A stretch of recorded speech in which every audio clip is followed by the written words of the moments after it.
Hey, what's up, man? What's up, Bits Undone? I'm actually not gonna be doing a crazy build or anything today.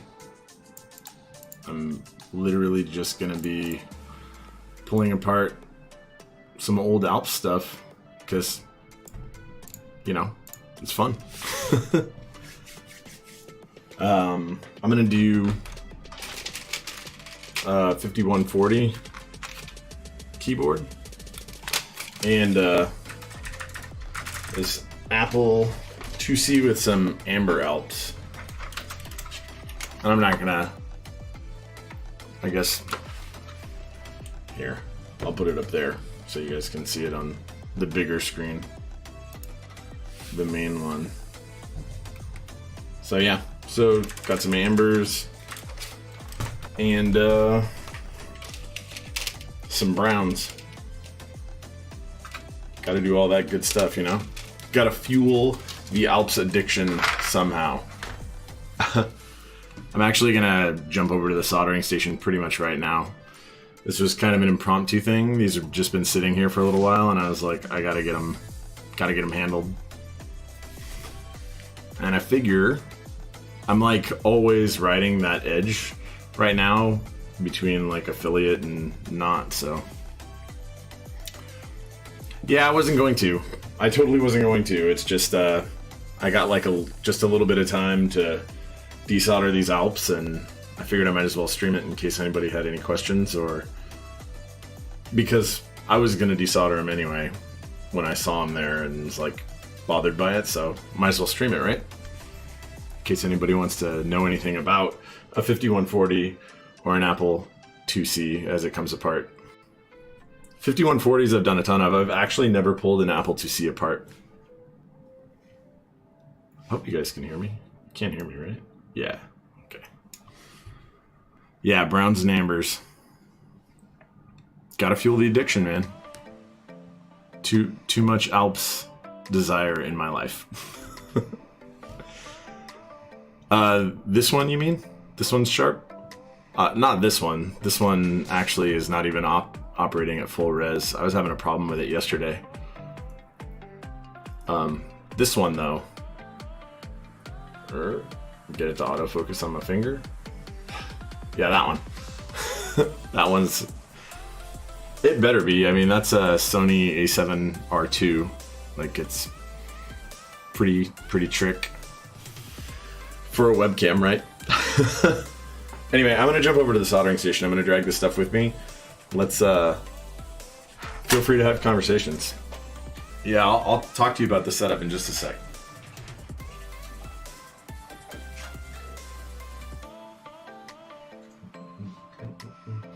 this camera is much less sharp than that other one, and sometime soon I think I'm going to remedy that. I mean, it won't be as good as that A7R2.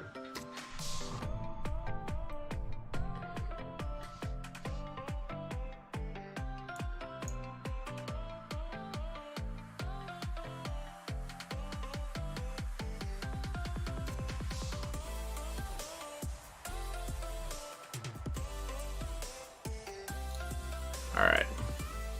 No problem, Heine, dude. I totally understand. I'm just gonna pull apart some stuff. I wasn't planning on, yeah, this one's with Blue Alps. I wasn't planning on streaming tonight. I just literally am tired of seeing these, boards sitting there and they gotta come apart. Yeah, so this is an AliExpress case, of all things, with some LFK stuff and Blue Alps. I love this board. You guys are actually in a pretty good position to hear it.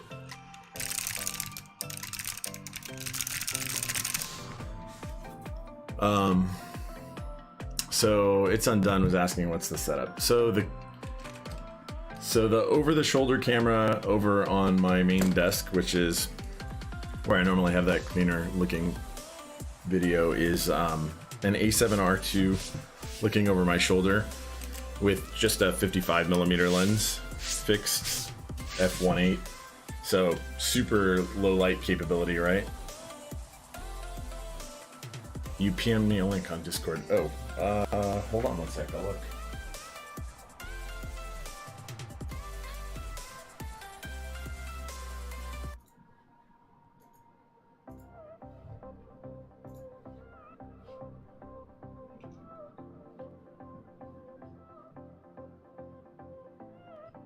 Ooh, Heine, yes, so good.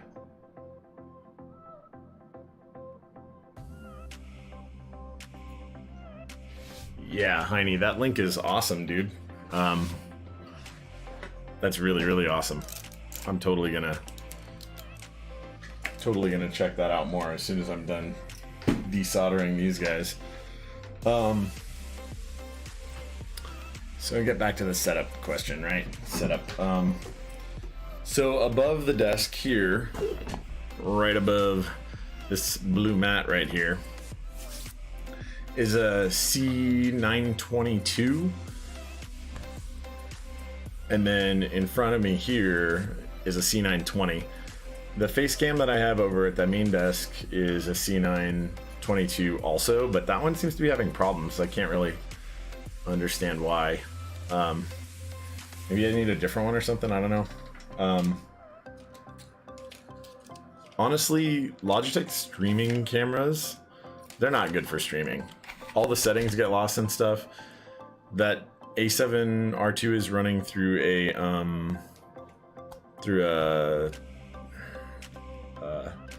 Elgato Stream Capture, or the Capture Pro, the one that's actually a PCI Express card, and it's that thing is just, it works perfectly every time. I think the right way, if you really want to stream, if you want to do it baller status, use mirrorless cameras like that. If you're like gonna target that mid-range cost, you would probably jump on a used Lumix GH4s. That's what I would target. In fact, that's what I'm planning on doing for the overhead camera here. It's replacing this with a GH4, just because that's totally. Oh no, that's a good tip. I thought it was that weird 3-leg one. Sony, yeah, dude, the Sony Alpha, the 5000s and the 6000s are good. The 6Ks are really good. The problem for those is, for doing this thing, is I believe they do not have clean HDMI out. So if you wanted to use them as a streaming camera, probably it's not your best choice. The only inexpensive mirrorless cameras that you would probably want to do with that would be definitely a used GH4. That's absolutely your best bet if you want to go for good quality Now the sensor in the A5000s and 6000s, it's a better sensor. You're gonna get APS-C, right, instead of micro four thirds. But those GH4s are like perfect, man. They work flawlessly. They were made for that thing, and everyone said that they were pretty much perfect workhorses. Obviously, they make newer versions of them, and so those are cheaper than they were. Yeah, the A5000s and 6000s are super itty bitty. Trying to remember what else needed to come apart on these. It's been a little while since I've taken one apart. Anyway, it doesn't even matter. I'm gonna pull these caps off. I should have started there. I don't even know why I started doing anything else. I love how they're smaller. I really do. In fact, I've thought about getting an A6500 just to kind of have, because it takes the E-mount lenses that I use already on the A7. However, money, you know, and if I'm going to invest in something right now, it's going to be something that's stream capable, because I seem to kind of be liking this thing. In fact, crud, man, there's 10 of you guys on here. That's awesome. I really kind of didn't expect a lot of people to, I mean, not that 10 is a lot, but like a ton, but it's a lot for me. But I wouldn't have expected that many people to like jump on and be interested in watching me like desolder a bunch of Alps switches randomly. I wish that, I don't wish that, I've considered for the price buying an A7 II, not the R, because the second generation A7 models like that R2 over there have dropped a little bit in price, and the non-R and non-S versions, which would do what we're talking about here perfectly well. This isn't crazy low light. I mean, I have lights pointed down at this, so it's not like anything crazy there. Any crazy requirements are like that R2 and an S2, they have crazy low light capability, which is why I got that R2 for astrophotography.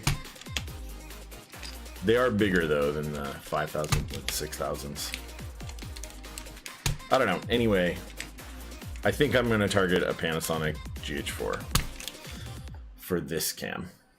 And then face cams, there's a Sony, I'm forgetting exactly what model. There is a Sony camcorder that retails for like $170 that has clean HDMI out. A lot of camcorders have that clean HDMI output, which is really what you want for streaming. If you're going to do a real camera of some sort. Now those have,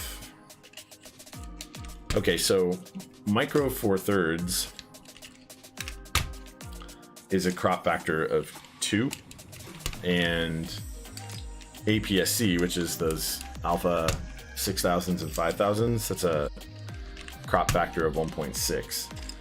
But a lot of those camcorders that are in that cheaper range, they have a 2.4 to 2.6 crop factor. And so where that's relevant is, or what that means to the streamer, or to anyone really, is that the noise level for a given ISO or sensitivity, effectively, sensor sensitivity to light,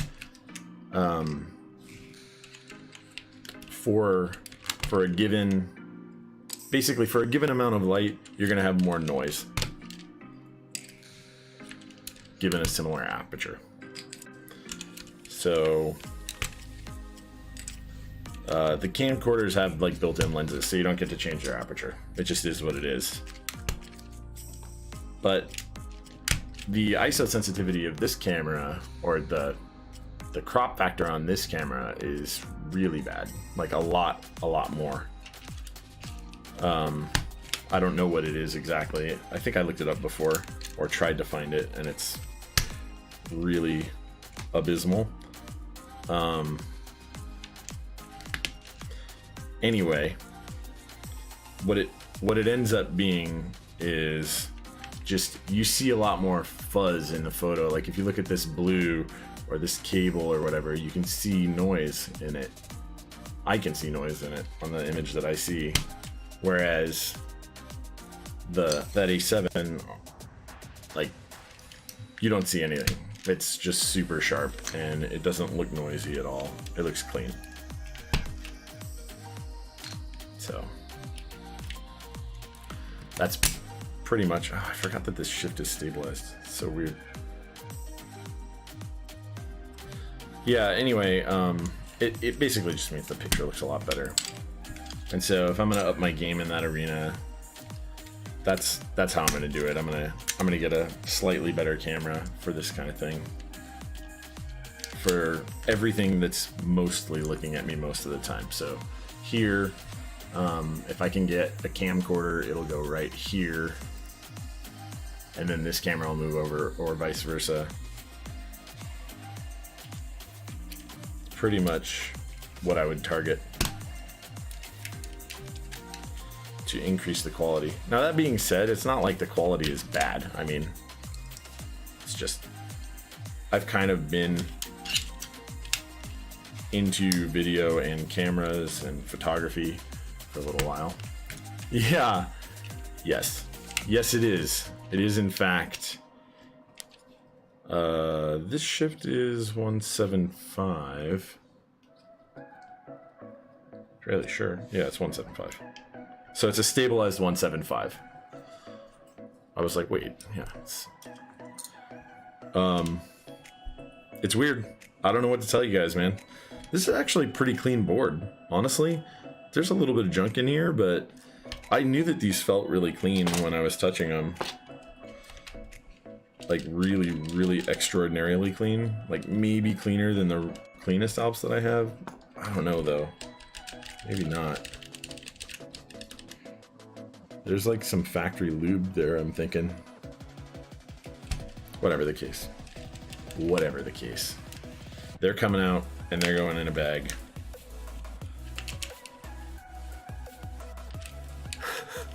Yeah, still, it's what? It's weird, right? I pulled a few of these apart. These 5140s, they're kind of weird boards. They have a couple of really cool caps that I think are really desirable to people. Like this 175 control, or sorry, 1.5 control. The caps are really, really nice PBT. And like, there's only one 1.5 control, so you really need two of these cap sets if you wanted to use them on most boards. So unless you were doing something really bizarre, right? There's something more to this, because you don't actually destroy this. I guess you just remove it here. Although I could swear I've pulled one of these bezels off before. No, I haven't. You have to punch it out here. It's like a plastic, forgetting what that's called, swaged, right? There's it's not swaged, it's the opposite of that, whatever. Anyway, there's like a plastic cylinder that goes through there and then they melt it down in place, so it is attached. I don't think I've ever pulled one off, but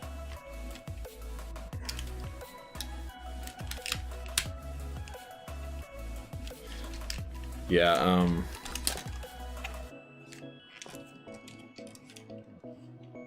whatever, I'm actually gonna leave those in right now. I have so many Alps stabilizers I don't even know what I'm doing with them, and I don't ever really throw these 5140 boards away.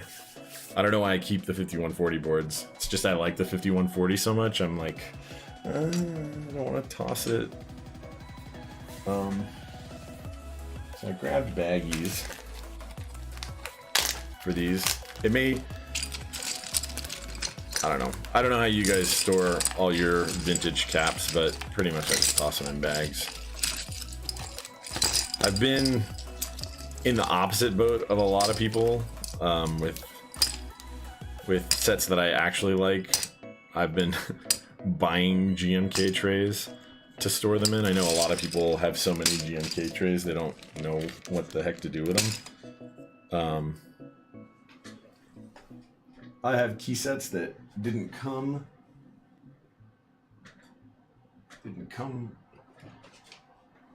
with GMK trays, so I've been buying extras just to toss sets in that I like. I guess I'm gonna pull those stabs out at some point.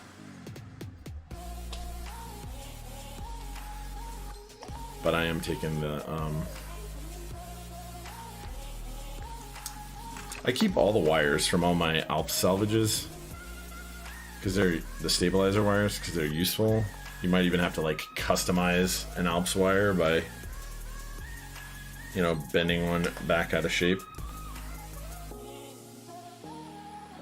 I know Alps is really like intimidating to people.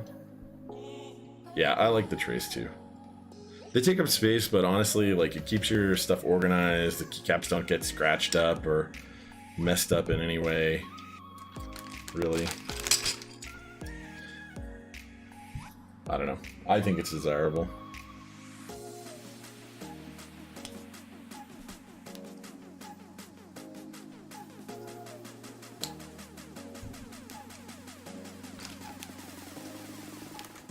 It's the way to do it, man. Storm. You know, I have a small pair of needle nose around here somewhere, and they're missing. Actually, they're probably in the garage where they used to belong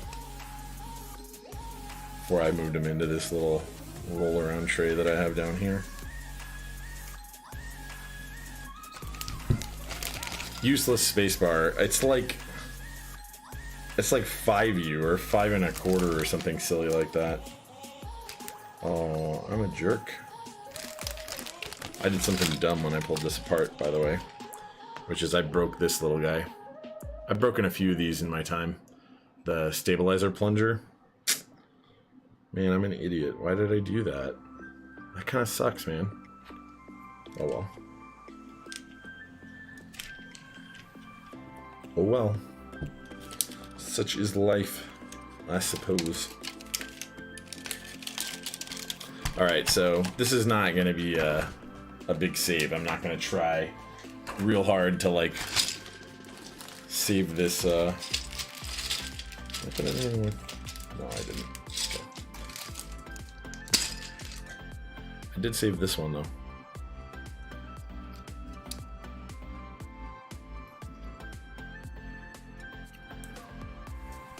Maybe?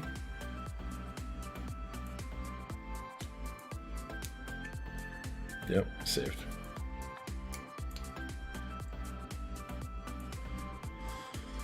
Anyway, yeah, I'm saving all my GMK trays and even buying more to put other sets in, like EPBT sets, like white on black, that newest round or whatever. The newest round that's been released. I guess it's probably 2, right?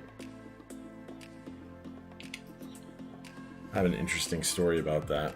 They actually sent me one of those on accident instead of something that I ordered before they released it.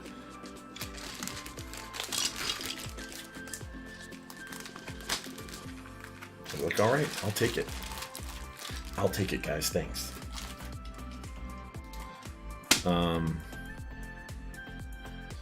Yeah. Let me know, by the way, if the music volume is like off. If it's too loud or too quiet or whatever. Every time I open the browser app that... Oh, why did I do that? I left a bunch in there.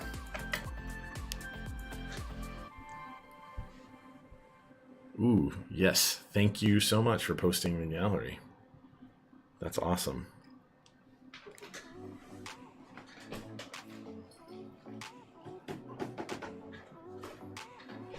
Cool. That's great to know. I have to like manually adjust it every time. For whatever reason, the browser volume on this thing opens up at like full.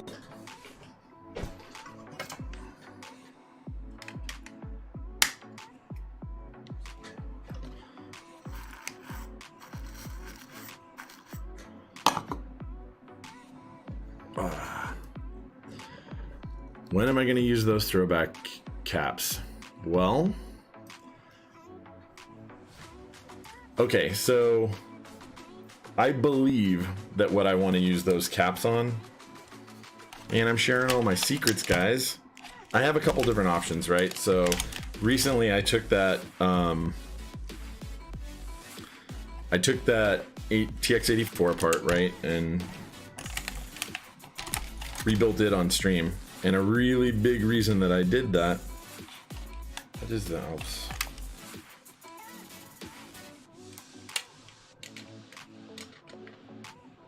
Yep, okay. Those pins aren't bent over at all right there. Bizarro land. So anyway, I took that TX84 apart so that I could make a plate file for it. So I did that, and I'm definitely contemplating. Is there even an Alps keycap here? Or a switch there? There is. Cool. Just making sure I'm on the right row, not like desoldering some diodes or something. So I'm contemplating doing that. And I feel like on that MAO white, it might actually look good. But the other option where I think it would look really, really clean would be on the BNB87. So if there's any way for me to get it on that group buy, there will be, right? Obviously, when it's a group buy. I'm going to, because that thing looks gorgeous. You really want to see them, huh?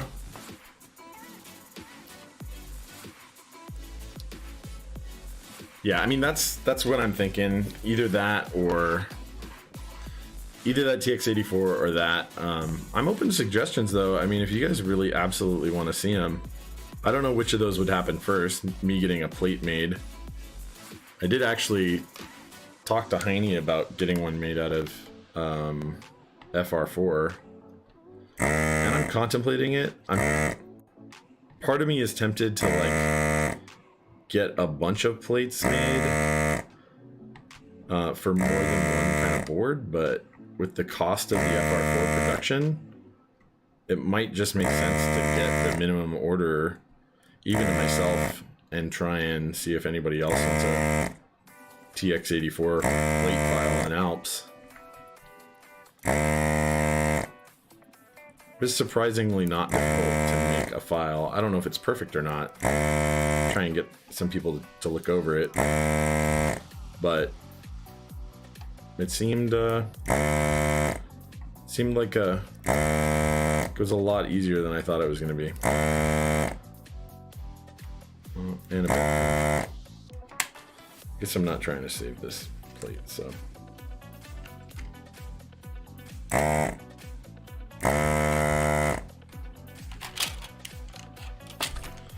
There's a row above this even. Oh, these are labeled. That's awesome. Thank you, old. Oh, they're just position labeled. Oh well. Anyway. Yeah, so that's my plan. I mean, do you have a better suggestion, man? If you got a better one, I am open to it. If you're like, nah, rebuild that whatever with it.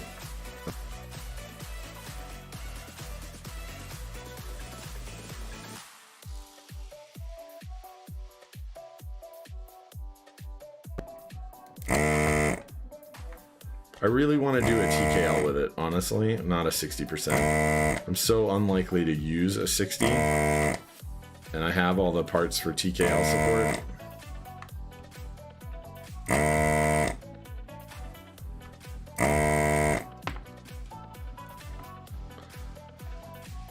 So, you guys totally let me know when you think I should use them. I'm not holding back a lot of secrets or anything in terms of what boards I've got so far. I mean, if anybody gets me in on like some kind of exclusive group buys or whatever, and secrecy is the stipulation, then I'm still down for that. I'm just saying, so far I have not really been not talking about anything with you. I've kind of been tight-ish lipped about builds that I have coming up, about a couple really cool ones where I'm like, oh, this thing's really cool, I think you guys will want to see this one.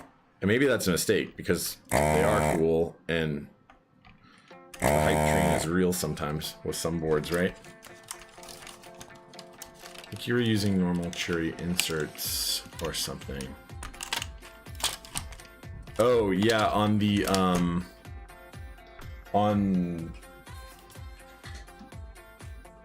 oh, are you talking about cherry inserts? Yeah, okay, so the problem with what I was doing on the salamander actually is that I should have just used the stabilizer wires, because I was bending stabilizer wires trying to get it right, and I was using other wires as a template, and I totally messed it up because when you use those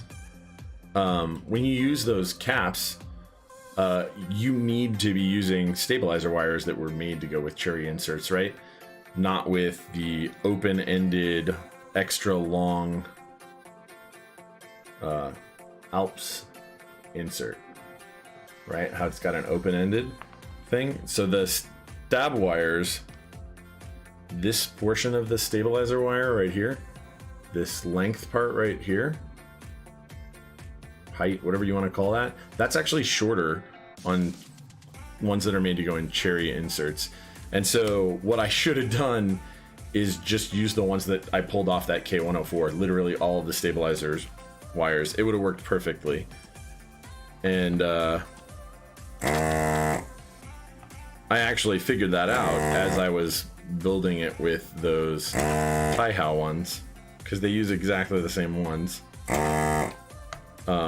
But I figured it out once I got the tie-how caps all over there on it, as far as I recall. So literally I could just rebuild that thing right now with it. I mean, I'm not going to do it right now, but I don't want to pull all of its caps off and put them on there right now. Plus, honestly, that salamander looks really nice, in my opinion, with the granite set.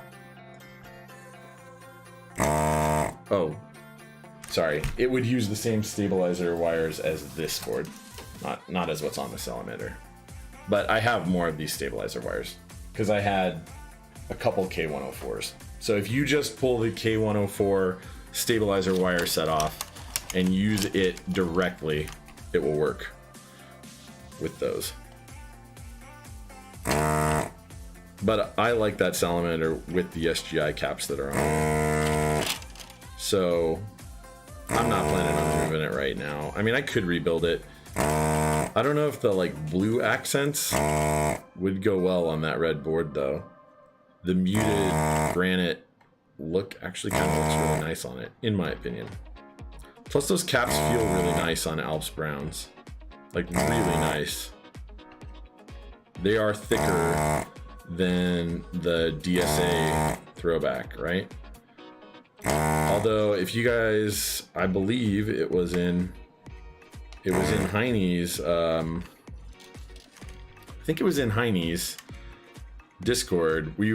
I was discussing with somebody the thickness. Somebody was like, oh, DCS rather. Did I say DSA? DCS. They were like, oh, the DCS, it's really thin or whatever. And I measured them all and they are thinner. But then I weighed them compared to like GMK caps and stuff, and they're not really that far off. Honestly, the weighting of the caps is pretty good.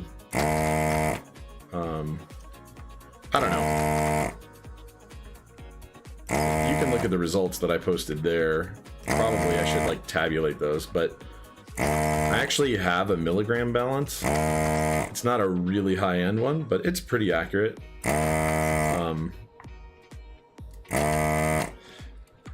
It is a load cell type, right? So you gotta kind of wait for it to stabilize, and you gotta leave it on all the time if you want it to be accurate, like whenever you want to use it.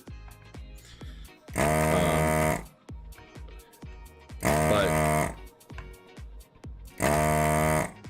it's fairly well calibrated against weights that I put on it. It seems to be correct. So the reality is that I think I have a good idea of whether the DCS caps are bad or good, and I think they're pretty good. I don't think they're as good as thick PBT SGI caps or anything, but you know, what are you gonna do, right?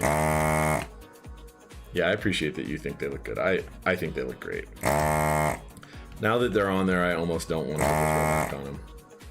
But I do think the throwback would look good on a polycarb board.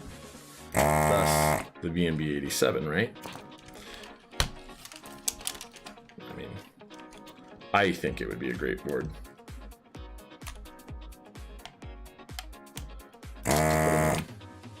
And I hope that buy goes really well. There two? No.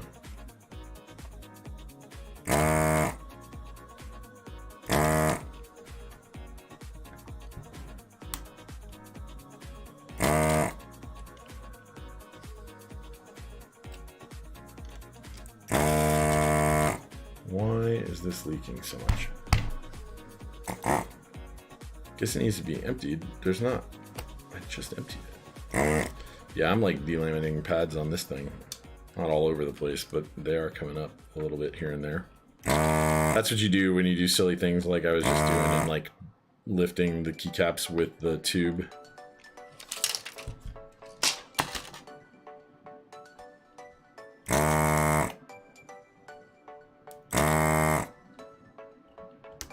That. I mean, that didn't delaminate, but you know, like that motion. Which ones didn't I get? No, those are... Did I miss a row or something? It doesn't feel like it was that many. Oh well. Wait, what's your plan? What's your plan? You're gonna build a salamander or a B&B 87?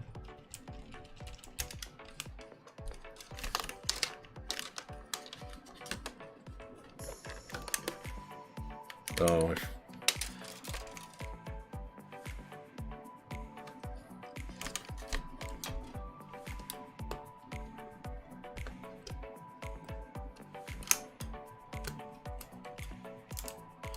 oh, polycarb plus throwbacks. Yeah, dude. I think it's the perfect set to go with a polycarb board. I think it would look beast.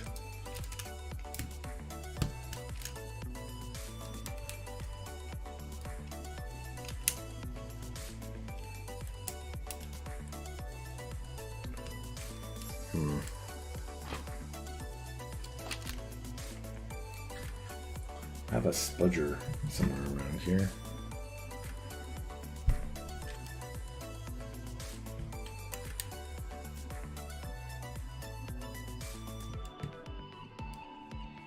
Trying not to rip that wing off. The right way to do this, by the way, is not this way.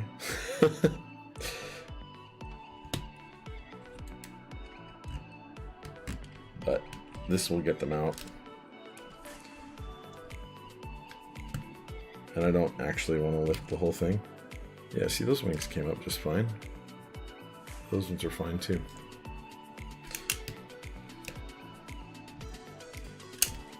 So polycarb plus throwback. Are there any other options that you can think of? I can think of 0 other options right now off the top of my head that would fit that bill. Upcoming or already in existence for Alps. That one's really in there. All right, we're gonna have to try that one later.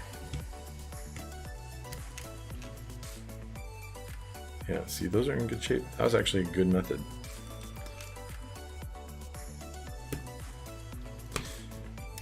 I want there to be more cool options. Now, see, the polycarb thing, I think... Yeah, it is. I think the polycarb thing may be a little bit of a fad right now, but I don't think that boards like that are like gonna go out of style all of a sudden or anything. It's not.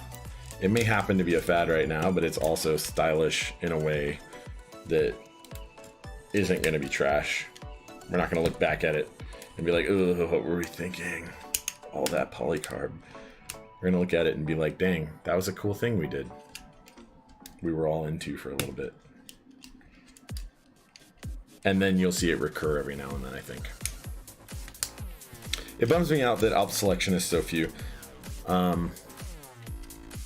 it's definitely a little bit my plan to make sure that when I have to make an Alps plate file, or if somebody has a really cool build in mind that they want to do, and they come to me or something and we make a plate file for it, that, you know, I make sure that that plate file gets released if we're doing something for custom. Just because, you know, and if we have to order like something with an MOQ, then absolutely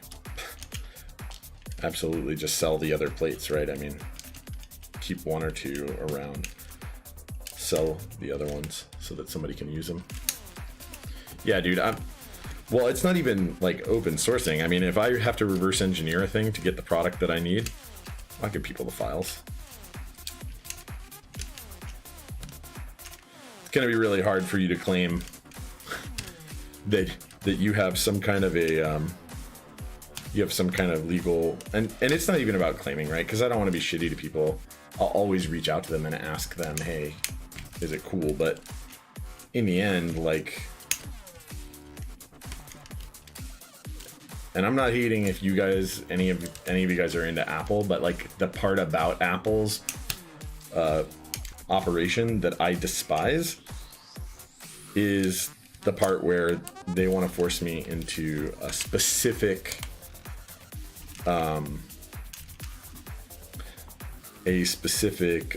experience. Like, I want my own experience. I want to be able to customize things. Don't get me wrong, like, if it's a thing that's a device that where it doesn't matter, like it's an iPod or something, for the most part, I don't care. But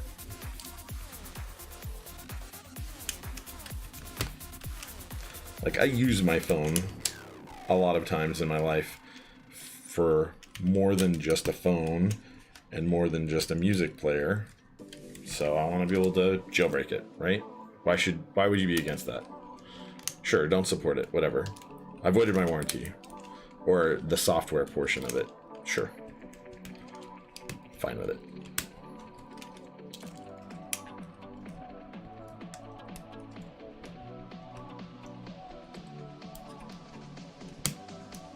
I now remember why I normally wear gloves when I pull apart a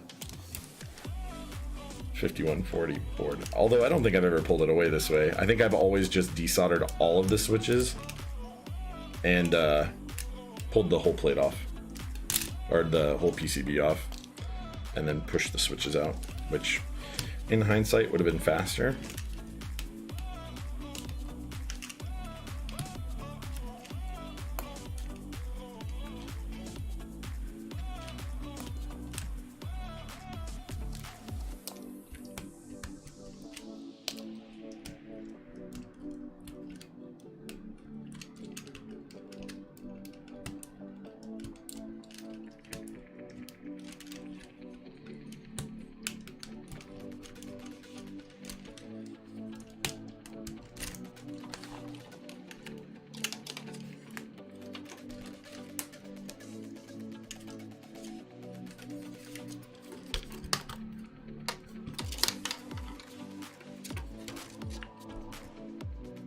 Go into the side there.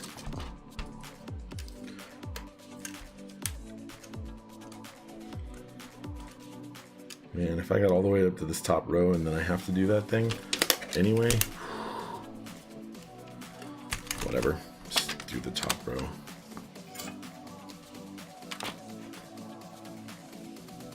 Mac OS is pretty nice. Yeah, it is. I'm not knocking it.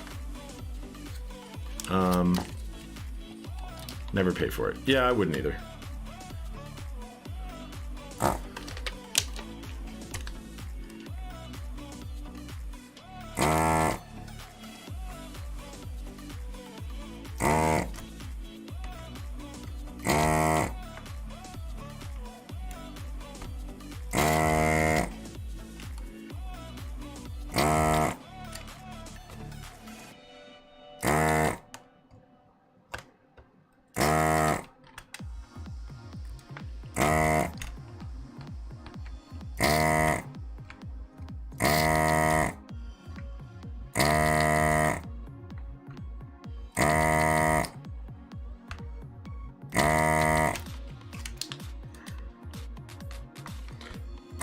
been like a while since I pulled a 5140 apart.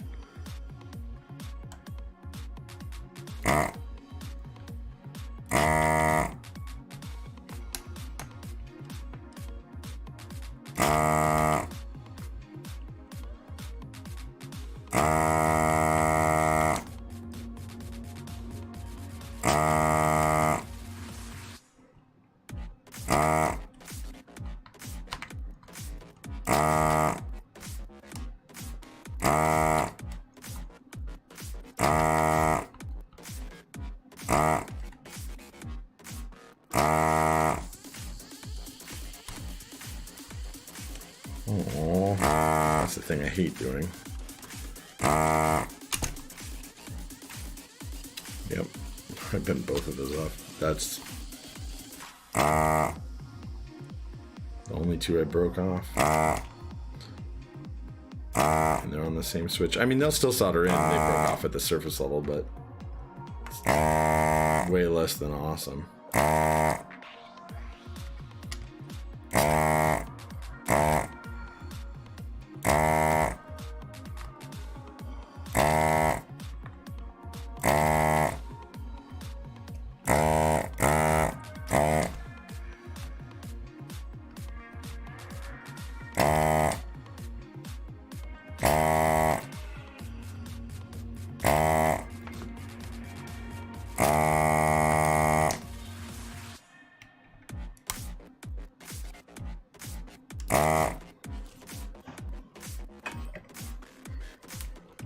Oh, there's a couple more. Yeah, man, if your company's paying for whatever thing, that's pretty much what you're gonna do, right? I mean,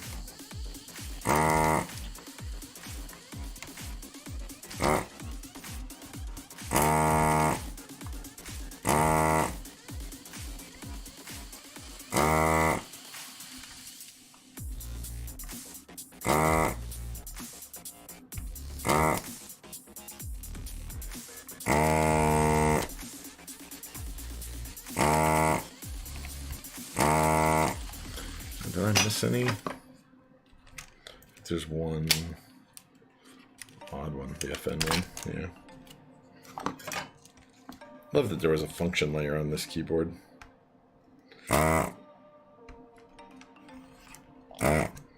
Wonder if anybody has any weird trivia like, what was the first keyboard with a function layer? I don't think it was this one. I wonder what it was.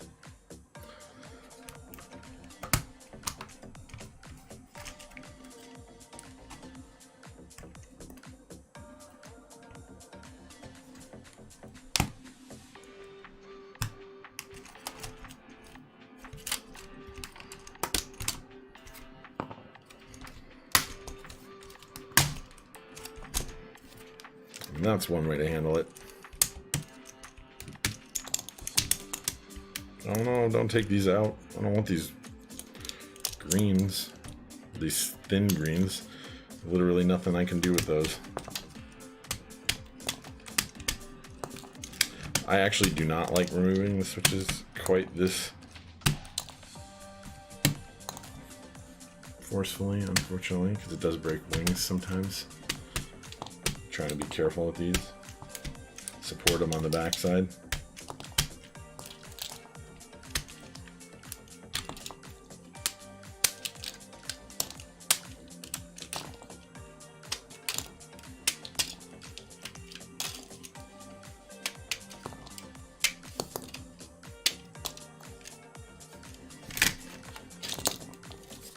All right.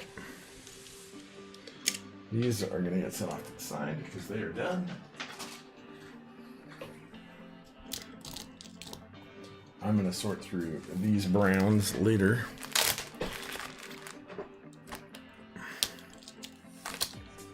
Actually, that plate is not done.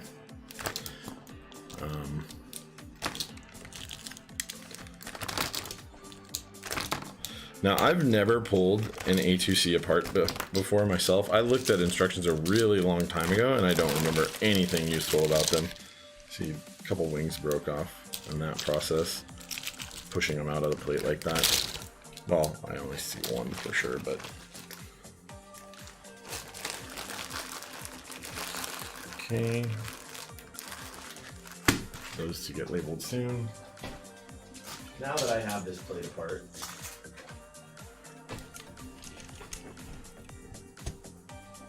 we're gonna pop these stabilizers out because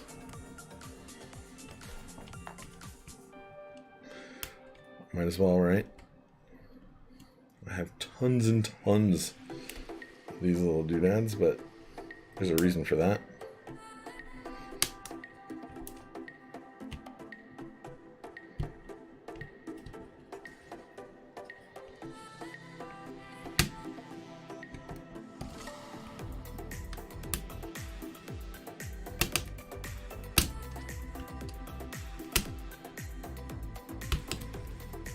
These spudger tools, by the way, these plastic spudger tools that are disposable, they're like really inexpensive.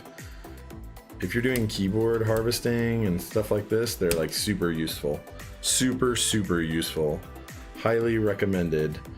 I bought like a huge boatload of them a long time ago because it was only like a couple dollars more to get a ton than it was like two. And I was like, I don't know what I'll ever use these things for before I got into mechanical keyboards. And like after like however long now I've been in the hobby, so whatever, since June or July. That isn't that long, but I've been doing a lot of stuff since then. I think you guys know.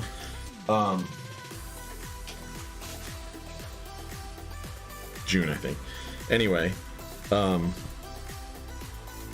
these spudgers or whatever, I've gone through a ton of them. They're super useful.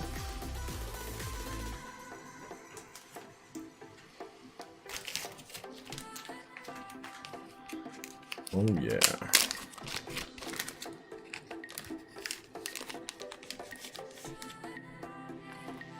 Save all of these bits. So there's a little bit of lube on these, by the way, from the factory. 5140s, which I think is awesome. One of the ones that I had was pretty like it had sat in somewhere really, really dry or something, and I think the lube was mostly dried up. That's the good one.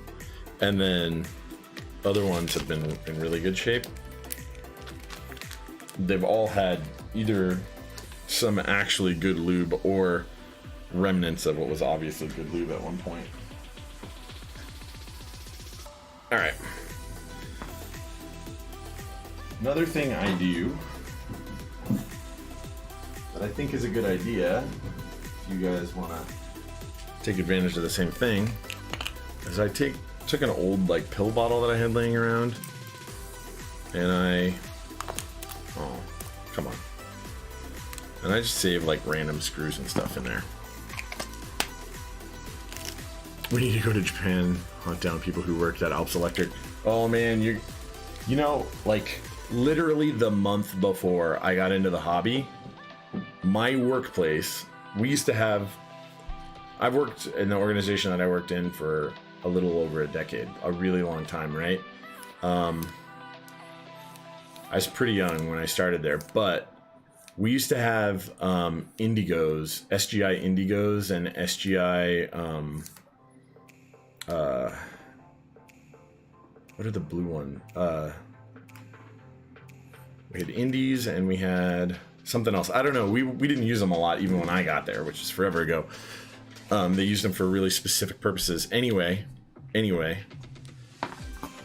a month before I got, not even a whole month before I got into this hobby, my org literally trashed hundreds. I am not exaggerating. Hundreds, plural, of SGI keyboards. It feels so bad. So bad. Hundreds. Just garbage. Yeah. Not a joke, man. Not a joke. Hundreds, plural. Some of them were the rubber dome ones that didn't have the Bigfoot head on them, but most of them that I remember actually were the damped white with the forehead that I know, dude. Well, they didn't know. They didn't know what they didn't know. It's just e-waste to them, right? At the time, to me, I didn't know what I didn't know. Oh man, I tried to go find the organization that they went to also, but like a couple weeks later, literally right when I got into this, and they were gone. Well, I mean, I know what I know now, right? And I'll never let that kind of thing happen. Which is really sad, right? Because that salamander, I paid a lot of money for those caps. I could have gotten them for free. My org was just trashing them. Whatever. Live and learn. Anyway, onto this A2C. I feel like the right move is, because this thing is so complex, to see how it comes apart. But when I look at it, I believe that it should be as simple as pulling this top off. However, I'm gonna look at a guide real quick. I'm gonna see if there's a conveniently available one, and I will not spend a lot of time on it. I will just start pulling it apart if there's nothing easy to get to, because it is junk other than its stuff.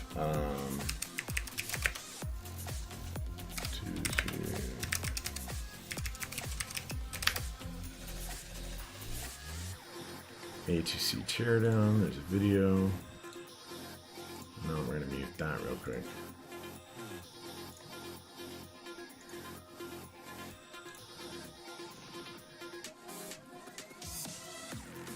Yeah, people do buy Apple IICs, absolutely.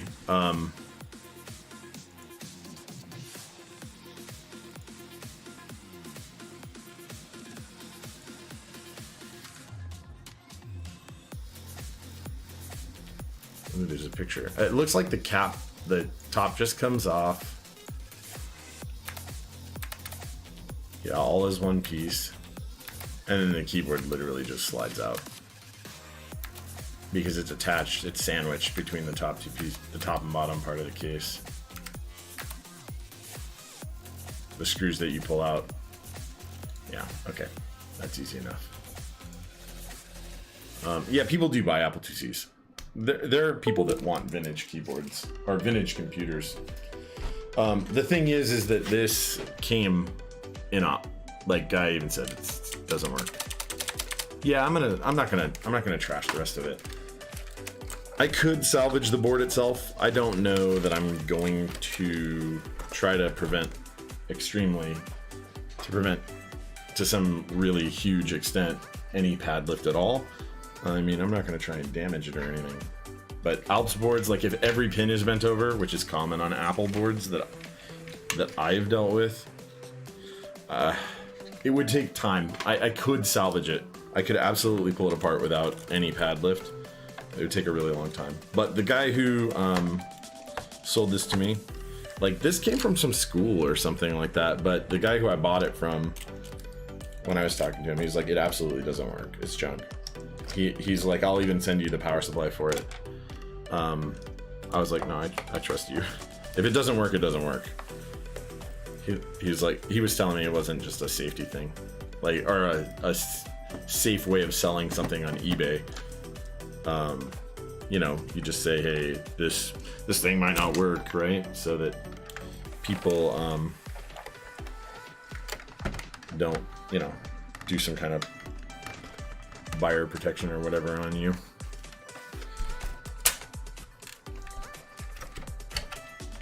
Okay, I guess I didn't watch the whole thing on how he got it apart, but I did watch.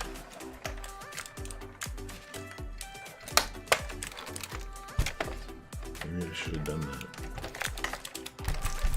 All right, fine. All right, fine.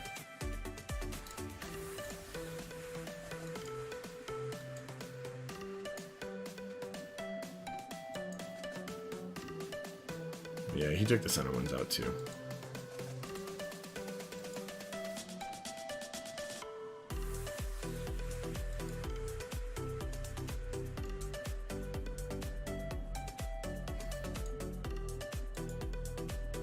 Looks like he used a prying tool too.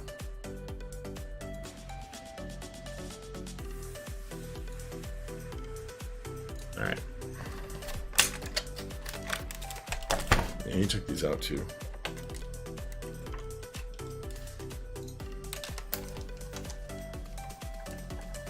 Yeah, I'm not gonna try and trash. I will never try and trash something that's vintage like this. That would be, I don't know, despicable is the right word, but disrespectful at least.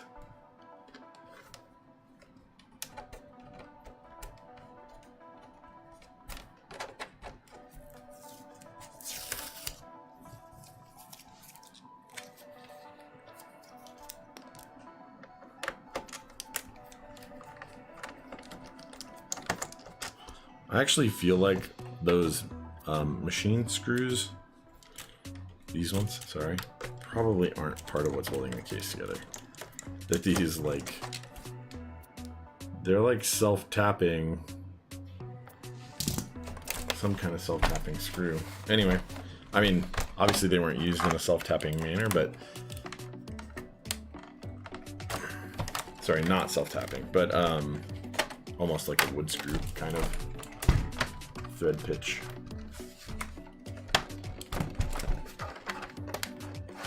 So this guy pulled this front piece apart and he pushed this clip in to do it. There we go.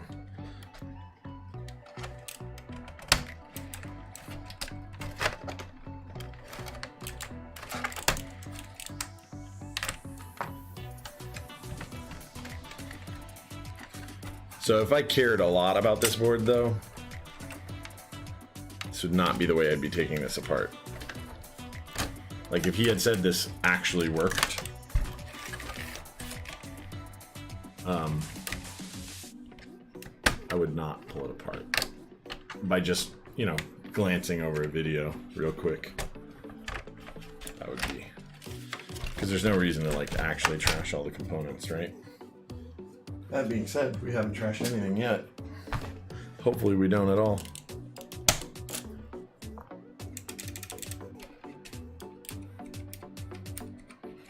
Extra lock switches.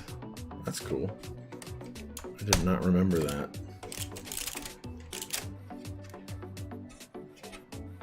Look how easy that was.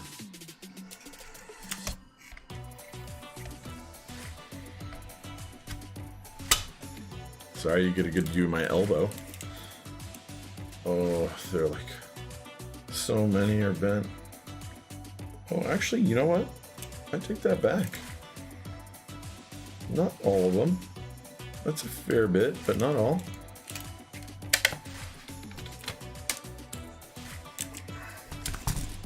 Alright. Yeah, there are bent, but they're not crazy. We'll get it apart. We'll get it apart. And we'll save these caps as well. If I ever have a build where I want to use them somehow, sometime.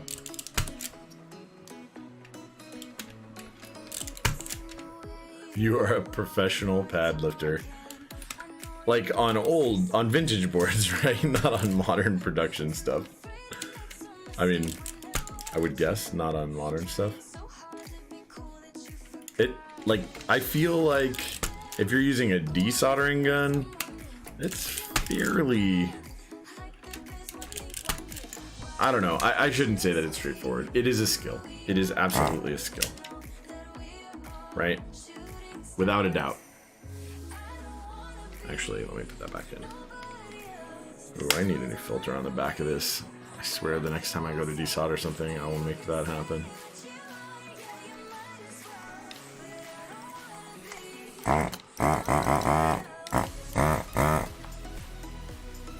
Maybe I'll make it happen this time.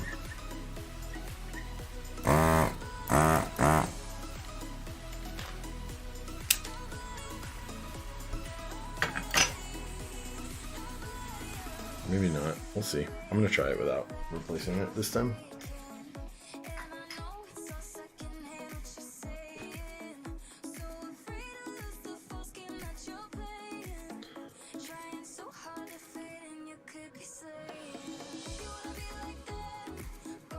I have no idea what we're listening to, guys. It's just a playlist on here. If you guys hate the music, by the way, you let me know. And I will change it. Oh, that actually sounds okay. Professional, you don't use a desoldering gun, you use the super sucker. Yeah, I got one of those. Those things are terrible. The biggest problem with them, in my opinion, is actually they just apply way too much suction power.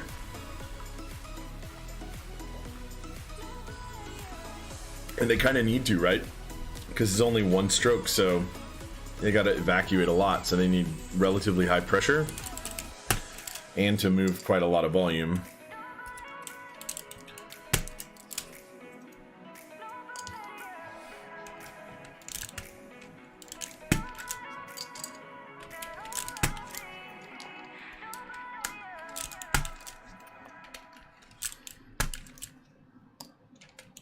I guess with this, it gets to run lower pressure and lower instantaneous volume, but just more volume over time because it's continuously on.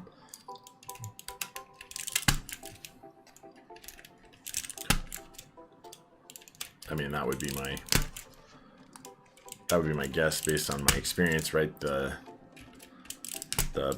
plunger pump kind, they like they move quite a lot of air. This is like gross inside, but the switches don't feel bad. Actually, it looks like it's just dust bunnies, not like gross muck or gum so far.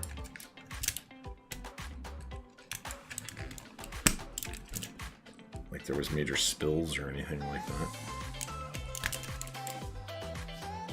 Just crazy amounts of dust,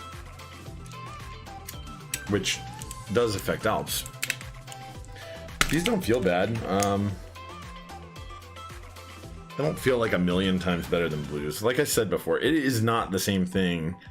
The blues to ambers, it's not the same thing as the difference to oranges to browns. The gap between oranges and browns is bigger than blues to ambers. IMO. IMO.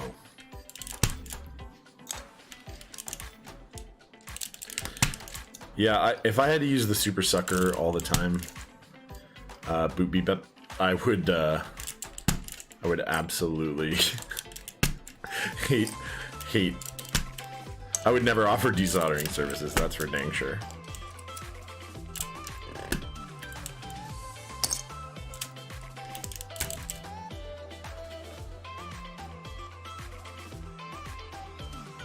I have a trash can under there, by the way, if you're wondering if I'm just like throwing gobs of dirt on my floor or something. I'm not.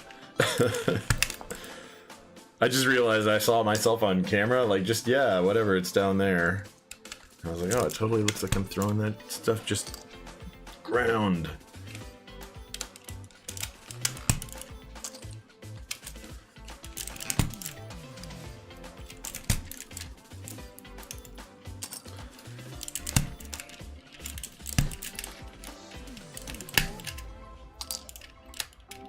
These are odd caps to pull up. You really kind of have to go one at a time almost.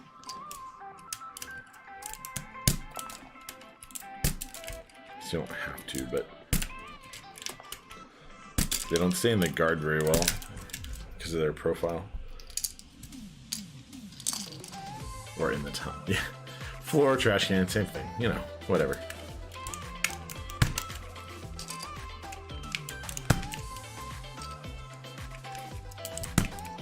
Whatever.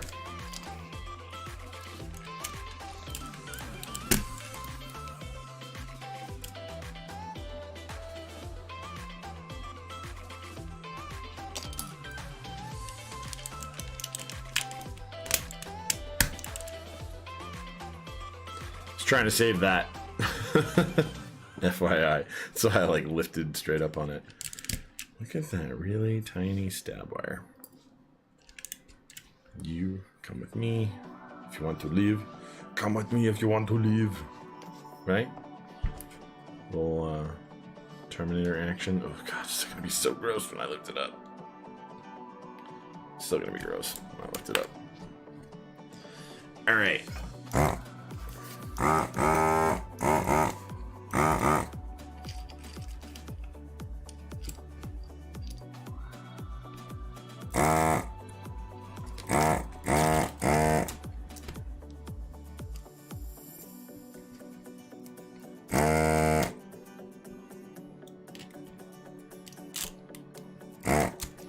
I guess let's look at this. There's no weird attachment. It's literally gonna lift off as soon as all the switches are up. Okay.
Weird step. Yeah, it was really, like, really narrow.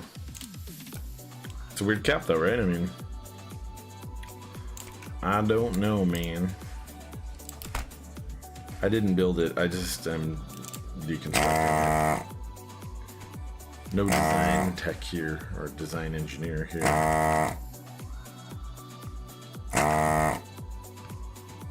So not too many over here so far.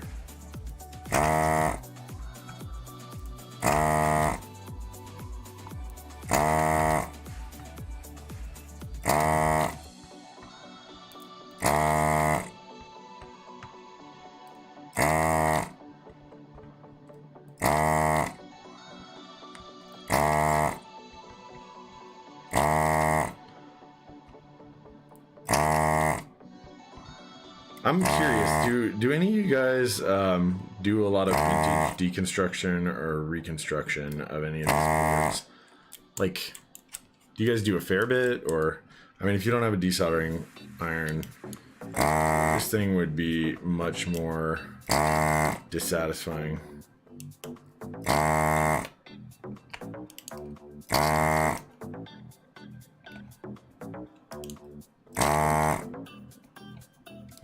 Much more satisfying. I kind of want to know what that code is. I mean, I know it's not 91. 09112. Wonder if there's any way to deconstruct and pick a date out of there.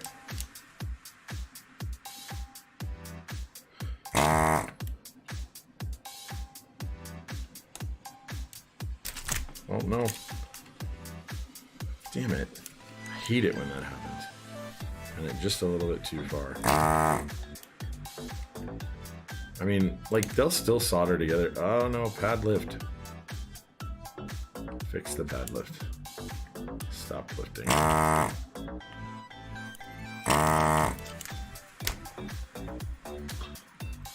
Still having 8131 to desolder, multiple Wises, need to rebuild. You're gonna rebuild your Wises? Like a WY60? You're gonna rebuild them? Dude. Good on you. Seriously, that's awesome. What are you gonna put in it?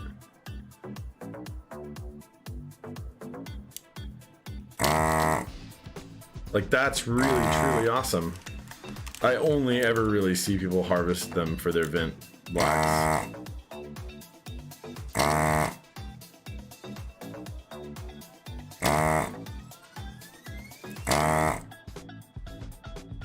I mean, I've only ever done it, but there's plenty of other people. I almost always see them harvesting them. They are cool. They're super cool. The keycaps are good. The board is super solid. Everything about it is cool. Really cool. And they're not even expensive to find in okay condition. If you want a really, really nice one, they're, well, if you're already in our hobby, they're probably not really that expensive, honestly, if you break it down. But for what they are,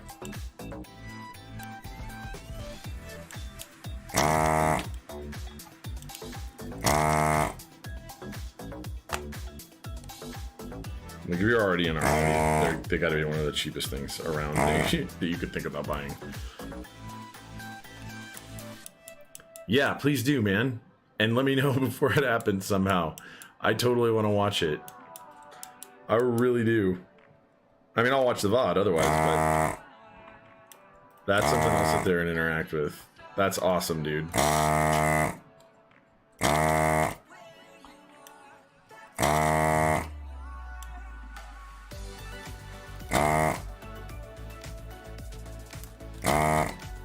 Dude, I do not know what solder they use on this board, but it is super lead containing. Like, it is runny. It's just like dripping out the end of this thing, which is not that common with Kester. It's like, is the whole thing lead? Obviously it's not lead, just lead, but like seems like it, right? But it's so slippery, loose. Granted, I do have my temp turned up fairly high still, and for a board like this, if I were trying to avoid pad depth to the maximum extent possible, knowing what its age is and what kind of solder it must have in it, I would turn the temp down a little bit, not a lot.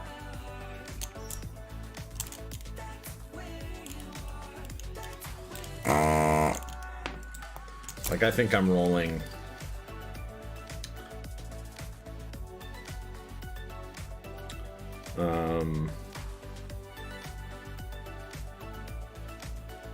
425C. So let's call it 780 degrees Fahrenheit. We'll turn it down to 750. Even that's still pretty warm for what we're talking about.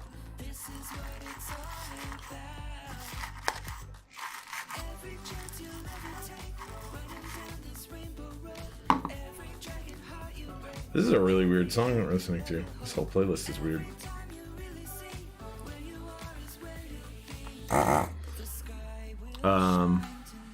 Yeah, you're totally right, man. Life does take priority. I guess let me go back up to where I stopped listening or reading. Love those things. Desolder these dirty ones, yeah. Fancy ones as is, sure. Some kind of converter. Is there no way to like do a Hasu? I mean, technically, like the board, these things aren't like uniquely crazily wired, right? I mean, you just need to find out what legs you're on and then wire them up to some other kind of controller.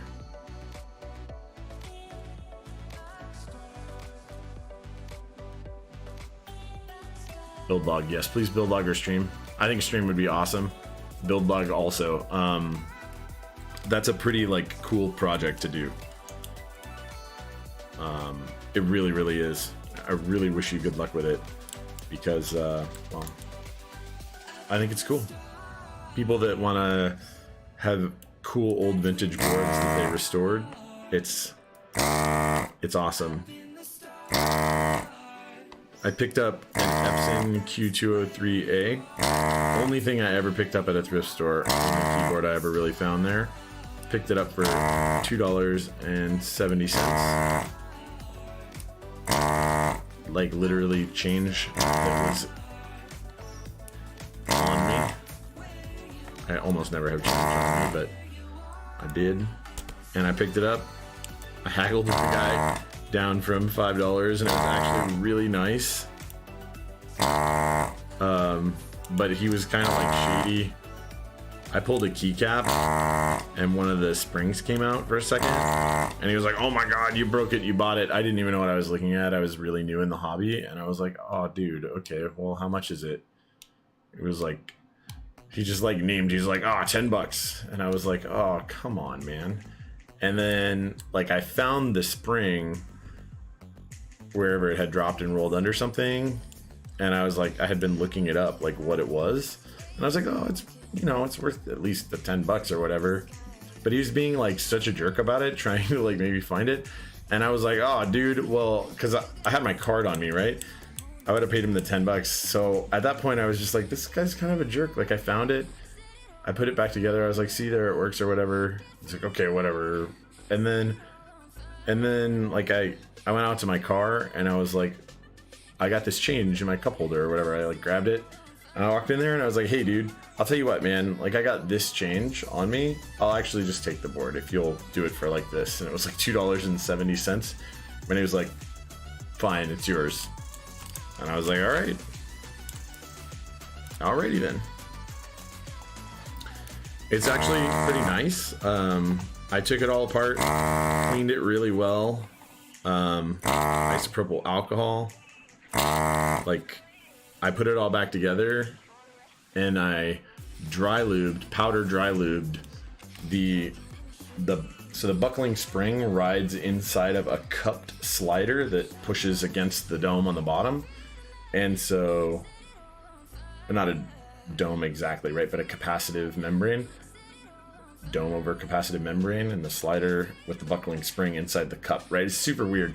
So I dry lubed those sliders, and it is, oof, so nice.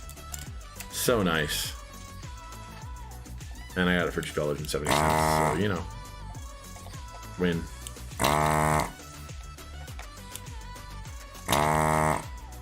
And they're likely good, honestly, that I would have just paid the guy exactly what he's asking for it after I found it. Like, if he had been like, "No, it's $10," I still would have been like, okay, but I just offered him the change I had on me as not to use my card for that thing, and he was like, "Okay, fine." I was like, okay, clearly the dude was just trying to like cut me off. Like, obviously I'm gonna find your spring on the ground. You don't have to like try and guilt me into it. Is that like the bottom of a stack of rubber dome keyboards you just had laying around? I don't know. The dude seemed really shady, so I don't feel bad that I paid him $2.70 for it. But either way, I got an awesome board, and no pad lip, tiny, but a little bit, like not an unsalvageable amount.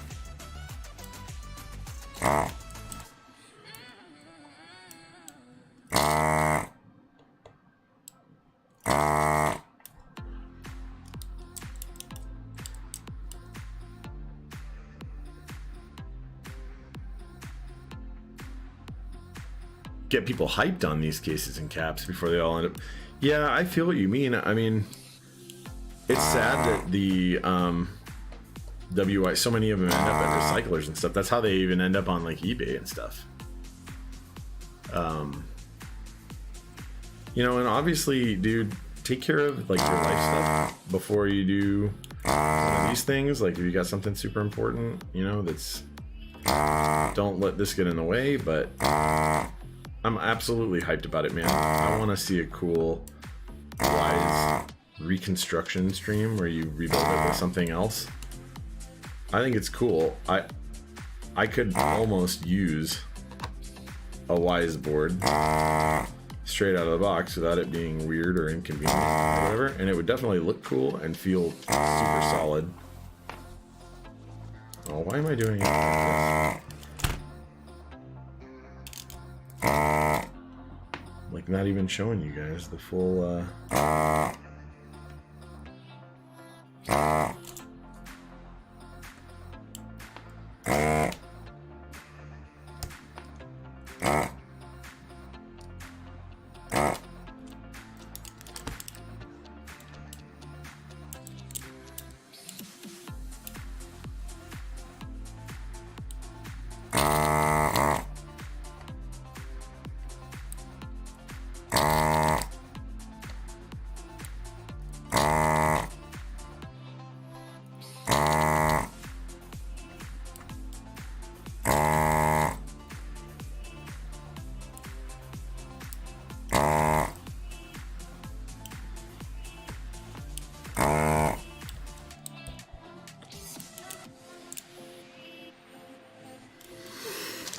looks like all of it, honestly.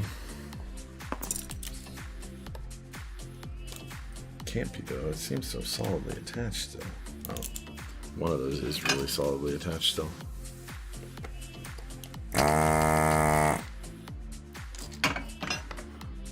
That isn't it though. Oh, it is. Boom. And that's when it's awesome, right? Okay, so that is a totally salvageable one.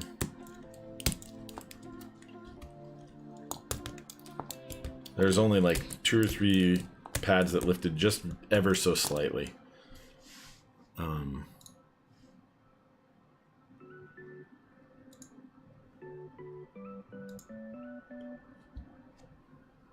You guys can hear me good or well, right? I hope. Just making sure. Feel free to let me know if ever.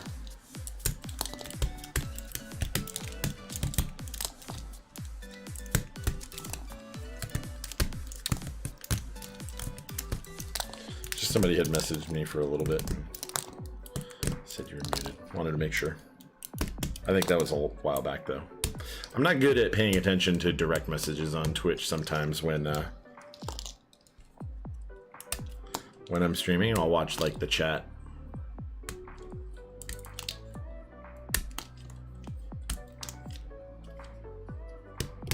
Must have been a while back.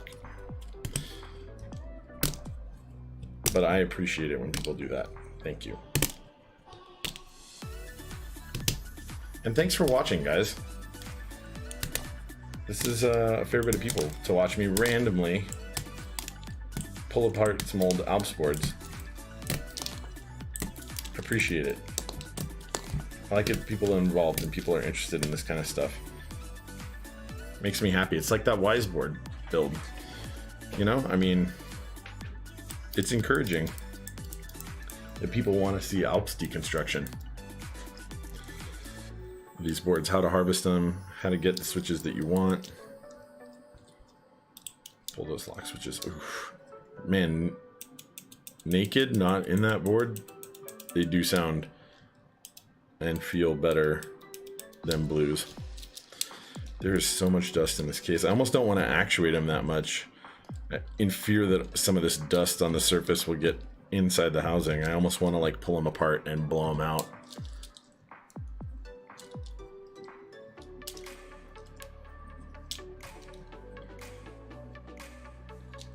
Because they feel really good.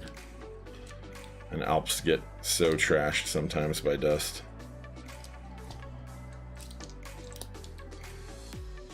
You know, I deconstructed a Wise board with Vint Blacks, obviously, that was like the worst blacks. Probably some of the worst blacks I've ever felt. Like, they were just garbage. Like, I would take pre-retooled blacks. The middle years. The middle ages of MX blacks. That's what we should call them. The black ages, the dark ages of MX blacks. Nah, I don't know, something like that. The dark times for MX blacks.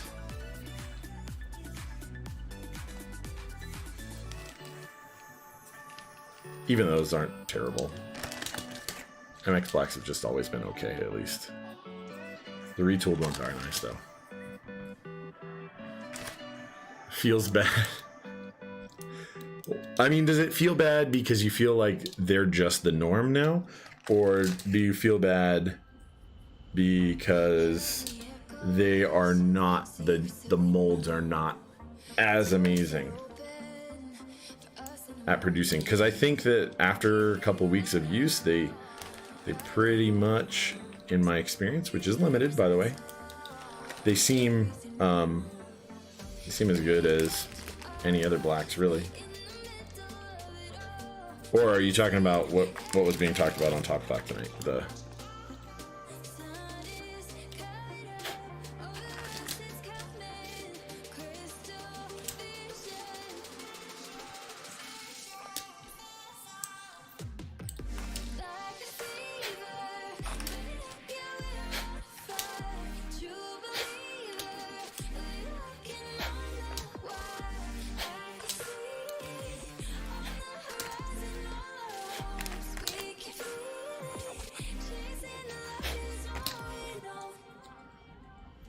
Oh, okay, yeah.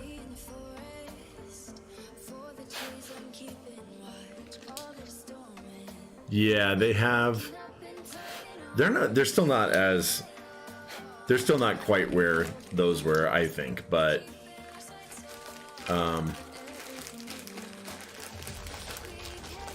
Yeah. I don't know. Maybe it's just the ones that I felt were relatively close to the early production date of retooled. Like I don't know. I don't think they're the ones that I've felt are not quite so bad as the pre-retooled, but I do feel you that if they're not as good, that sucks. But that's how molds work, right? They wear out when you do injection molding. Just take wear.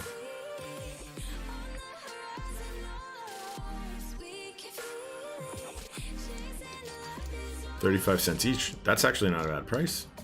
Yeah, the 75. That's actually pretty expensive. Late December. Okay.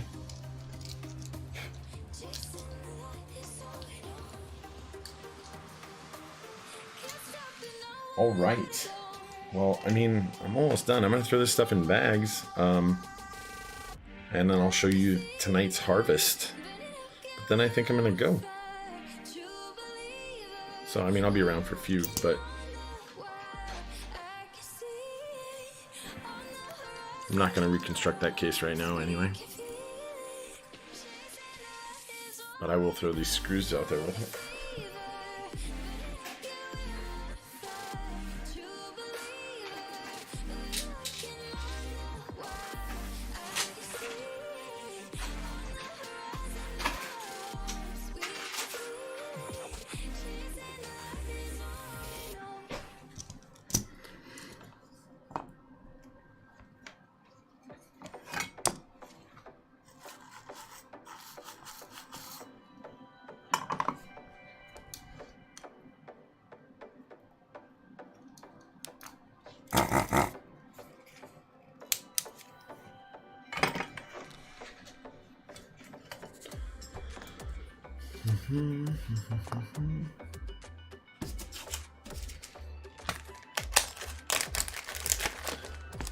These are caps worth keeping, I believe.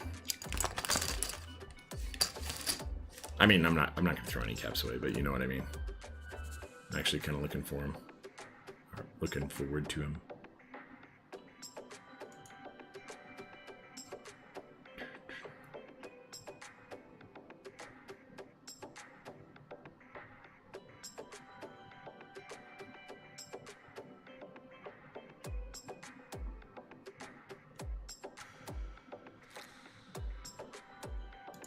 Oh man, I had messages from yesterday.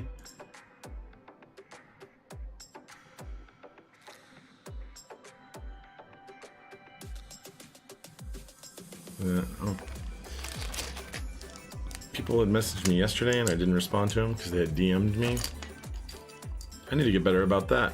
Paying attention to the direct chat on Twitch as this is going. Feels bad. Hangman 0420, I saw your message from yesterday about pressing against the PCB itself periodically, and I agree with you. That is a good way to make sure that switches are seated, in case you watch this VOD. And you do need to do that every now and then, and I do that. I maybe didn't make it as explicit or noticeable, but I'm continuously doing that when I do a build. Applying pressure to the PCB with one hand as I'm feeding solder in and soldering, especially early when you tack switches in place. Anyway, the rest of you guys, oh, cool, you are watching. Great, man. I saw your message from yesterday. I just wanted to make sure that I addressed that. That is important, and I feel it is worth mentioning, and I'll actually try to consciously mention that in the next build stream for anybody that watches, because it's super important. Usually I don't build exactly the way I built that board. Normally I don't apply all the switches in. What I'll do is I'll put some in the corners and one or two in the middle, And when I go to tack that first one down in the corner, I apply kind of a bit of pressure evenly around that switch as I feed the solder in and tack one leg down, right? Then I'll tack the other leg down. Then I'll go to the other corner and so on and so forth. Once I've got all the corners in though, usually I only do that like every now and then, right? Because all the other switches are already tight against there, and as long as the switch seats into the plate pretty well, you're fairly certain that the switches on either side of it are not allowing the plate to separate too much unless you've got like big spans in between. Where did I put those?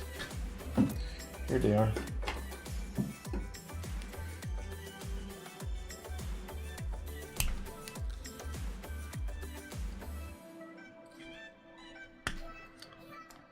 I think that what I need to do is it's time for me to engage more of the Streamlabs applets and stuff like that.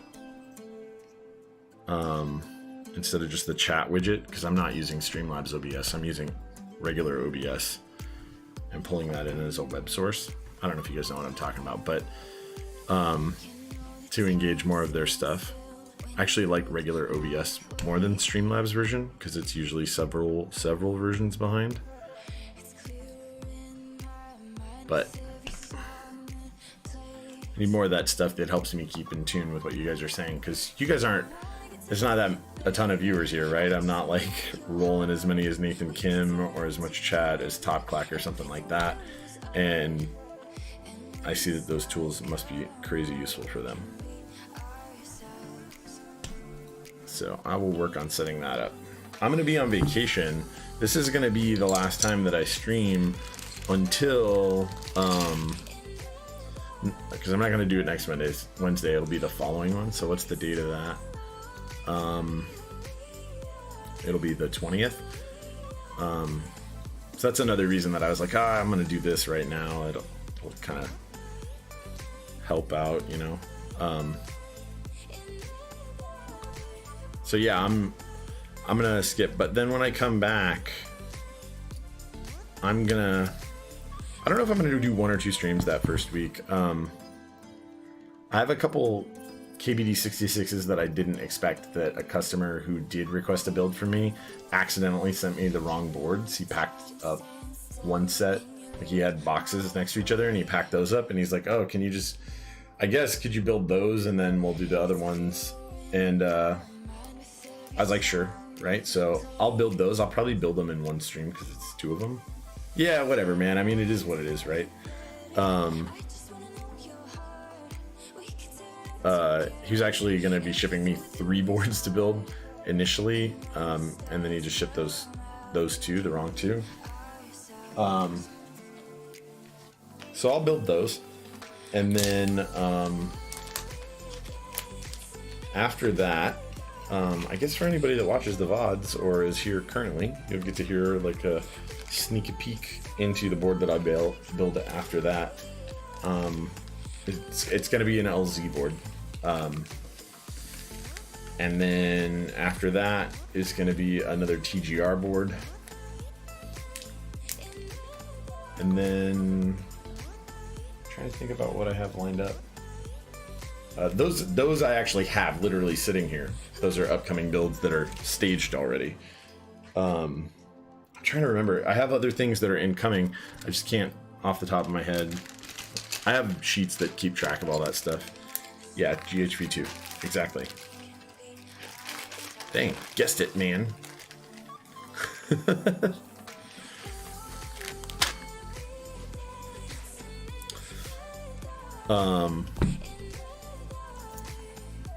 So yeah, it'll be a GHV2. Yeah, man, I know. I looked at it already. I pulled it apart, right? Because when customers send me boards, I'll open the package and I'll inspect it just to make sure that there was no damage, that the board didn't take damage. I didn't do the PCB inspection yet. I'm gonna do that actually, because those are gonna be sitting here for a while. I'll probably inspect the PCB right after I get back from vacation. But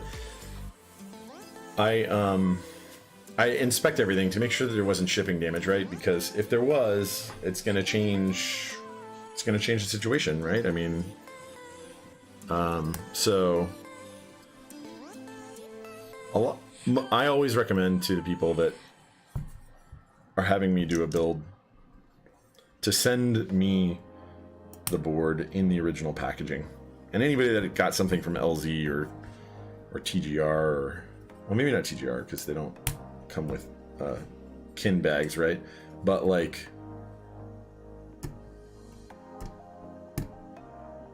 the LZ for sure, right? Everybody's keeping the original packaging or the applicable packaging that you would ship it in anyway.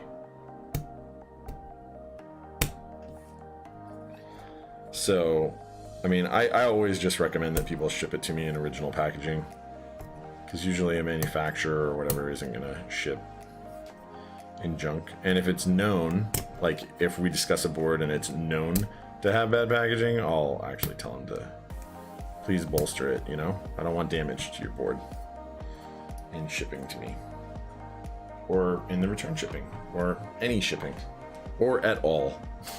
I don't want damage to anyone's board at all, ever. Alright, man. So, the bounty this time is not going to be as impressive looking aesthetically, especially against this gross backdrop, as I guess I can move over to the real camera.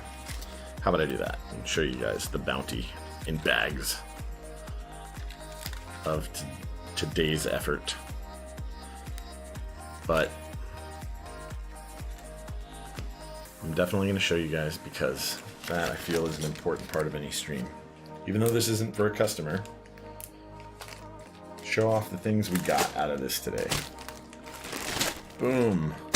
Boom.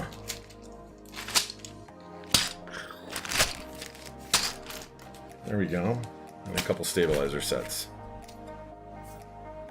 And I'll show you over at the real camera, right? Dude, I want to say before I leave here, that LZ, that GHV2, I've not actually handled one in person until I got this one in the mail to do this customer build. I have seen the pictures from every angle, and it did not seem as appealing to me in pictures as it did in person. In person, it was fantastic. I was like, okay, I actually like this. I like the foot. I like the whole way that it looks, the whole way that it works. I dig it. And the finish on it looks just bang on. Really does. Not Zesty Salsa. I love that name, man. Not all of you, literally all of you here that I've seen talk have better tags, at least for streaming, than mine. People don't even know how to say my tag correctly, my name correctly in this. I am you or you. Which, by the way, if any of you ever just call me Josh on stream, that's totally cool. I'm not weird about it or crappy. That is my name. Feel free. But I don't think I want to change my tag. I like it. It's been mine forever. It's gonna stay. Anyway, the LZ board, when it finally shows up on here and we show it on video, I think you guys are gonna like it. The finish is really perfect. I love the color on that one. And I love the color on the TGR board too. But I'll leave some things up as a surprise. I'm gonna move this mic over. I'm gonna move the cams over.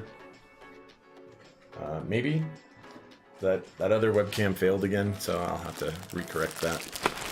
Super lame. Anyway, I'm gonna move this over. You're gonna get muted for like 1 second, and then we'll have this discussion over there in front of that camera for like 1 minute, and then I'm out.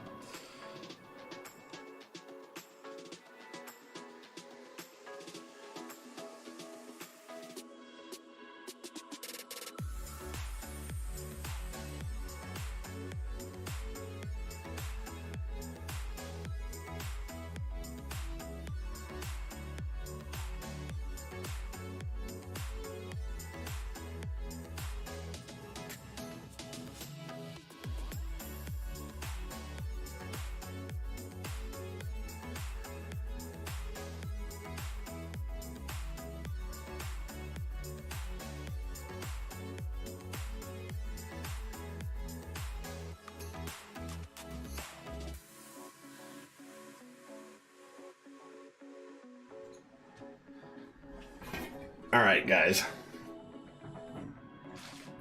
So the bounty looks something like these.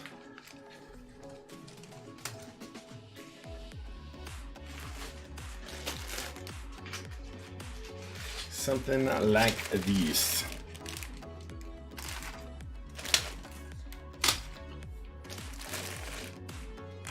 Oof. Those browns, though. And those ambers, though. Oof. Ambers. I'm looking forward to a build with that. It's very possible, I believe you guys can hear me, right? Yeah. Very possible that when I do a build with these, that could be the thing that gets those Alps throwback caps. I believe that there aren't enough in here to do that full B&B, right? 87. Wrong camera? Oh no! No! Guys, you didn't even see when I staged them all? Thanks. Alright, well, these browns, super clean. The board looked clean, everything was good. Caps that came with them, pretty good. Right? Lol, redo, harvest more browns. Sure, something like that. Some stabs. Some more caps. And then these ambers. So yeah, these ambers. I'm definitely gonna dust them off and make sure they still feel really good. These browns are super, super good, but when we do these ambers, these may be what get those caps. Maybe I'll even like take a vote and see what kind of Alps switches I build. Something really cool like a like a B&B 87 or something else. I don't know, something Alps. It's a secret, but I think I might try to buy 2 HBCBs when Jaime does the runs, but does the run of them. But maybe an Alps build, I'll let you guys actually just vote on what things I use and you guys can figure it out. I'm not going to give you crappy options though. I'm going to give you like blacks, although I have a bunch of those. Or salmons. I'm not giving you that. Like even oranges. I love Alps oranges. However, I don't even think I'd go there. If we were doing something nice, use Black Alps. I'll tell you what, I do have a really, really, really nice Black Alps board, a Dell AT101, where it's all tuned and lubed, and it's amazing. But it's definitely they don't have all the winning characteristics of browns or anything like that. Yes, nice Black Alps. Okay, I do not know how. Okay, well, let me talk to you about it.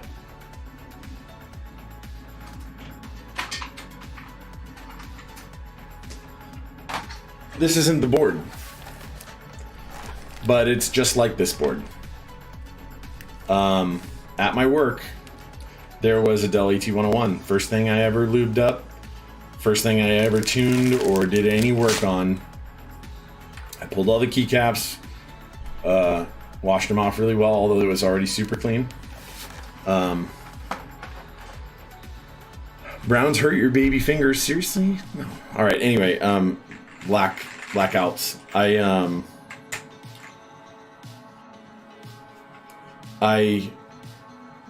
pull all the tops off, right? I tuned all the leaves. Literally, I took a water bottle and I set it down on my desk, and I took spudgers and I literally bent the leaves all up to exactly the same amount.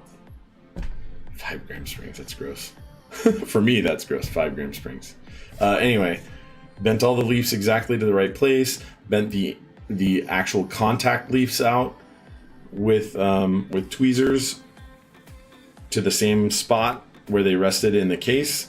And then I took 3204, and I painted the inside of the contact guide on the bottom housing. And then I took tweezers and I literally coated, I want to say that I used 103, but I don't think I did. I think I used 106 lightly with a Q-tip, the entire outside surface of the slider. And then I put them all back together, slapped it back together, and it's super more heavy tactile than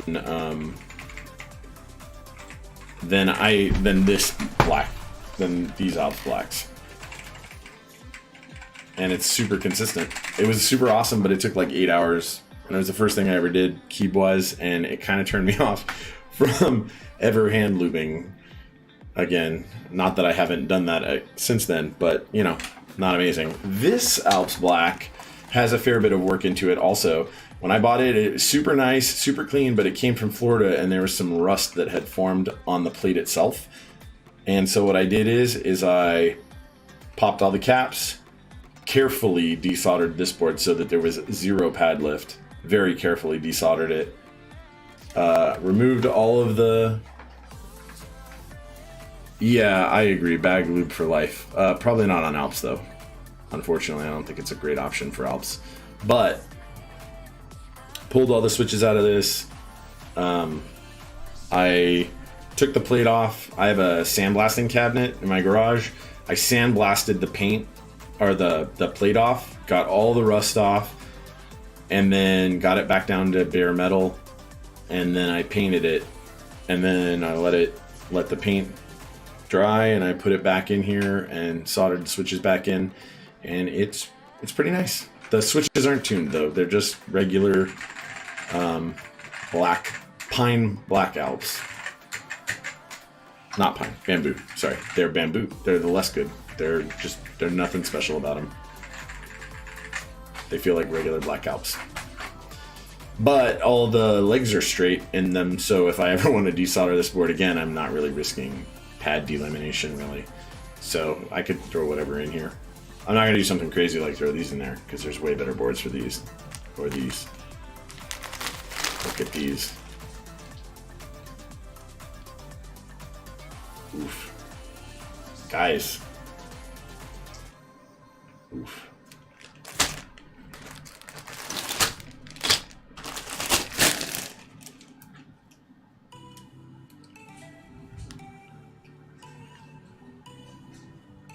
Oof. Anyway. Alright guys. Thank you guys so much for watching. Thanks for participating.